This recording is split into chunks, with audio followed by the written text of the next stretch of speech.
29 August रोजी राष्ट्रीय क्रीडा दिन यानिमित्त चंदूकाका सराफ प्रायव्हेट लिमिटेड नाशिक स्टोअर येथे खेळाडूंचा सन्मान सोहळा मोठ्या उत्साहात पार पडला। कार्यक्रमाची सुरुवात राष्ट्रगीताने झाली व नाशिक स्टोअरचे ब्रांच मॅनेजर सन्माननीय श्रीयुत सचिन मोरे सर यांनी सन्मानार्थी खेळाडूंसाठी मार्गदर्शनपर मनोगत व्यक्त केले।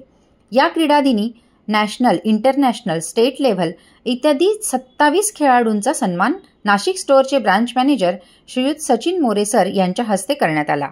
या कार्यक्रमाला प्रमुख पाहुणे म्हणून अनिल निवृत्ती जाधव, फुटबॉल कोच व आकाश गोरख सर, तसेच संगीता मनोज मोरे, स्पोर्ट टीचर व सोनल विदेश नाईक या देखील उपस्थित होत्या। यावेळी यांचा देखील सत्कार करण्यात आला। प्रमुख पाहुण्यांनी यावेळी आपले मनोगत व्यक्त केले व काही खेळाडूंनी आपले प्रात्यक्षिके दाखवून कार्यक्रमाची शोभा वाढवली। या कार्यक्रमाला फ्लोअर मॅनेजर श्रीयुत जितेंद्रनाथ सर व ऑपरेशन मॅनेजर श्रीयुत गीतेश शर्मा सर देखील उपस्थित होते। या कार्यक्रमाचे सूत्रसंचालन आणि नियोजन श्रीयुत गजानन बारगजे व निलेश शिंदे यांनी केले। हा कार्यक्रम यशस्वीरित्या पार पडला।